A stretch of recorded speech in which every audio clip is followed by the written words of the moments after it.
అహింస మెడిటేషన్ ఛానల్కి మీకు స్వాగతం అండి. ముందుగా మీ పేరు, మీ ఊరు, మీరు ఎక్కడి నుంచి వచ్చారు, మీ ధ్యాన జీవితం, మీ ధ్యాన అనుభవాల్ని అహింస మెడిటేషన్ ఛానల్ ప్రేక్షకులకు వివరించవలసిందిగా సవినయంగా కోరుతున్నాను. ముందుగా మనందరి గురువుగారైన బ్రహ్మశ్రీ పితామహ పత్రిజీ గారికి, తల్లి స్వర్ణమాల పత్రి అమ్మగారికి హృదయపూర్వక ఆత్మ ప్రణామాలు సమర్పించుకుంటున్నాను. అలాగే ఈ ఛానల్ స్థాపించిన మాస్టర్ గారికి కూడా నా హృదయపూర్వక ఆత్మ ప్రణామములు. ఇక్కడికి వచ్చిన దేవుళ్ళందరికీ కూడా నా హృదయపూర్వక ఆత్మ ప్రణామం. నా పేరు శ్యామల.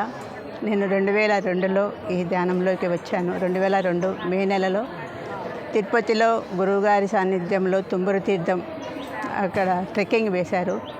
నాకు అంతవరకు ధ్యానం అంటే ఏంటో కూడా తెలియదు. నేను అనారోగ్య కారణంగా తిరుపతిలో అమ్మ వాళ్ళ ఇంటికి రెస్ట్ కోసం పోయింటి. అంటే మోకాళ్ళు వంగవు, మెడ తిరగదు, గడ్డలు, తలలో గడ్డలన్నీ ఉన్నాయి. చాలా 6 నెలల నుంచి చాలా సఫరింగ్లో ఉండింటి. మా తమ్ముడు ఆర్థోపెడిక్ డాక్టరు, నేను వస్తాను ట్రీట్మెంట్ ఇస్తానని అంటే నేను మా అమ్మ వాళ్ళ ఇంటికి వెళ్ళింటి. అప్పుడు ఈ ట్రెక్కింగ్ విషయము నాకు మా ఇంటికి మా బంధువు ఒక అతను వచ్చారు, మన పిరమిడ్ మాస్టరే అతను.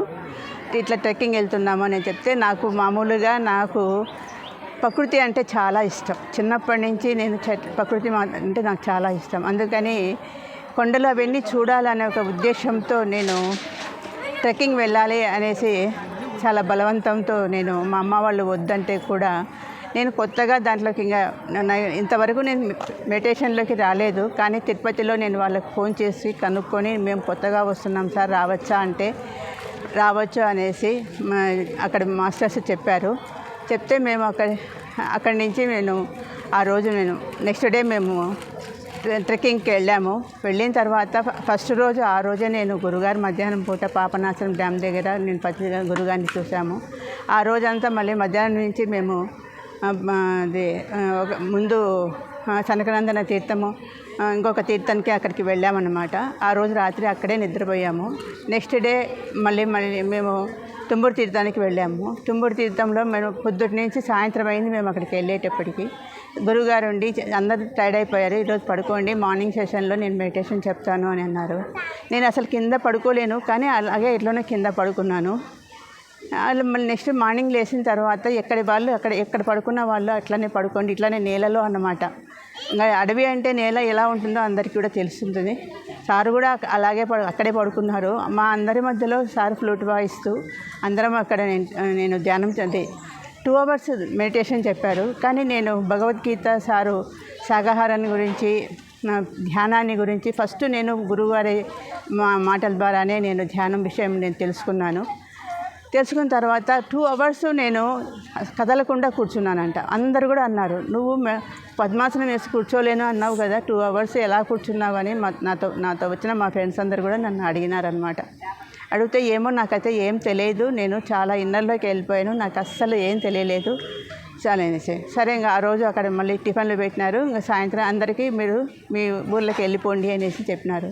నేను తుంబురు తీర్థంలో ఒక బాటిల్లో వాటర్ తీసుకొని వచ్చానమాట. పైనుంచి వాటర్ ఫాల్స్ పడతాయి అనమాట, స్వచ్ఛమైన వాటర్ అనమాట. మనం ఎక్కడికైనా తీర్థాలకు వెళ్ళినప్పుడు తీసుకెళ్తాం కదా, అలా ఒక బాటిల్లో నేను నీళ్ళు తీసుకెళ్ళాను. అమ్మ ఇదిగో తుంబురు తీర్థంలో నీళ్ళు అనేసి నేను ఇలా మెడలు తిప్పాను. అప్పుడు చూసుకున్నాను నా మెడలు నాకు వచ్చాయనేసి. బాత్రూమ్ పోయాను, అప్పుడు చూసుకున్నాను నాకు మొకాళ్ళు నాకు వచ్చాయి. ఆ రోజు నుంచి నాకు ఇప్పటి వరకు కూడా మెడల విషయంలో కానీ మోకాళ్ళ విషయంలో కానీ గంటలు నేను అప్పటి నుంచి ఇప్పుడైతే కొన్ని గంటలు 10 గంటలైనా నేను పద్మాసనం వేసుకొని సుఖాసనం, పద్మాసనం అంటే మళ్ళీ అది కాదు, మామూలు సుఖాసనం వేసుకొని నేను మెడిటేషన్ చేస్తానన్నమాట. ఒకప్పుడు చేసేదాన్ని మేడం, చేస్తాను. నేను 2002లో దీంట్లోకి వచ్చాను. నేను ఎక్కువగా సేవలో ఉండేదాన్ని. నేను పిరమిడ్ బెంగళూరు పిరమిడ్ దగ్గర అయినా నేను సేవకి ఎక్కువ వెళ్ళేదాన్ని. నాకు పిల్లలు లేరు కాబట్టి నేను మెడిటేషన్ మీదనే నేను ఎక్కువ ఫోకస్ చేసేదాన్ని, సేవకు ఎక్కువ. అమరావతిలో కూడా ఫస్ట్ ధ్యాన మహాచక్రం స్టార్ట్ అయినప్పుడు కూడా సారు కూడా తెలుసు.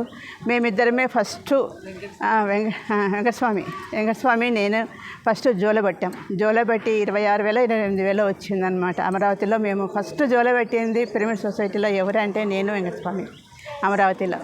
ఆ రకంగా మేము ఎప్పుడు కూడా నేను అమరావతిలో కూడా నెలలో 15 రోజులు డిసెంబర్ వరకు అంటే ఎప్పుడైతే అక్కడ హౌస్ తీసుకొని ఇది చేశారో అప్పటి నుంచి నేను నెల పోయేదాన్ని అక్కడ అన్ని రకాలుగా క్లాసెస్ చెప్పేవాళ్ళము, వంటల దగ్గర ప్రచారం అన్నీ కూడా చూసుకునేవాళ్ళం. వెంకటస్వామి, నేను, అందరూ చాలామంది ఉండేవాళ్ళము.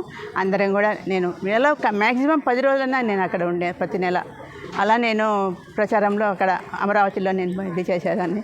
మళ్ళీ అన్ని చోట్లకు కూడా ప్రతి ఒక్క మామూలుగా మన కర్తాల్లో మేము సేవకు ప్రతి దాంట్లో నేను ఉండేదాన్ని.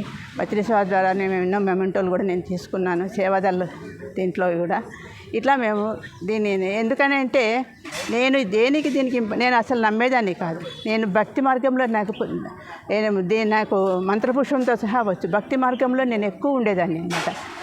నేను ఎప్పుడైతే నాకు అనారోగ్యము 6 నెలల నుంచి నేను సఫర్ అయ్యే అనారోగ్యము వితిన్ 2 అవర్స్లో నాకు పోయింది అని అంటే దీంట్లో ఏదో గొప్పతనం ఉంది అనే ఒక ఇది. అందులో కూడా ఏంటంటే నేను చిన్నప్పటి నుంచి శాకాహారి. మ్యారేజ్ అయిన తర్వాత కంపల్సరీ మాంసం వండవలసిన పరిస్థితి. ప్లస్ బలవంతంతో తినబెట్టేవాళ్ళు. తింటే నాకు జ్వరం వచ్చేది, నాకు వద్దు అని ఏడ్చేదాన్ని. ఏడుస్తే అక్కడ నేను భయపడిచ్చేవాళ్ళు, మొగుడు వదిలిపెట్టేస్తాడు అట్లా భయపడిచ్చేవాళ్ళు. ఇంకా భయపడి నేను కనీసము చేసేదాన్ని, వండేదాన్ని. ఎప్పుడైతే నేను తుంబురు తీర్థంలో జీవహింసను గురించి పత్రిసారు చెప్పినారో అప్పుడే నేను కిందికి వచ్చిన తర్వాత, అమ్మ నేను నా ప్రాణం పోయినా నేను ఇంకా మాంసాహారం చెయ్యను, నేను తినను చెయ్యను అని అంటే, నీ భర్త నిన్ను వదిలిపెడితే అంటారు. ఎవడు భర్త?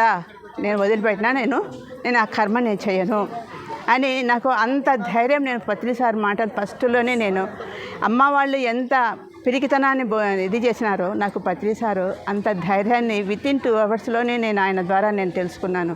అంటే ఆడవాళ్ళు పిరికితనంగా ఉండకూడదు, ధైర్యంగా ఉండాలి అనేది ఆయన మాటల ద్వారా నేను తెలుసుకొని ఆ ధైర్యాన్ని నేను ఇంట్లో ప్రదర్శించాను. ఏం చేసుకోగలిగినారు? ఏం చేసుకోలేకపోయారు. వండండి అని బలవంతంతో చేసినా కానీ నేను చేయను కాక చేయను అనేదాన్ని. కాబట్టి ధైర్య సాహసే లక్ష్మి అన్నారు అన్నమాట. అది ధైర్యం అన్నమాట. అందుకని పత్రిసాను మాత్రం జన్మలకు, అందుకే ఇప్పటికి కూడా హెల్త్ ఇది కానీ నా వంతు మేము చేస్తూనే ఉన్నాం.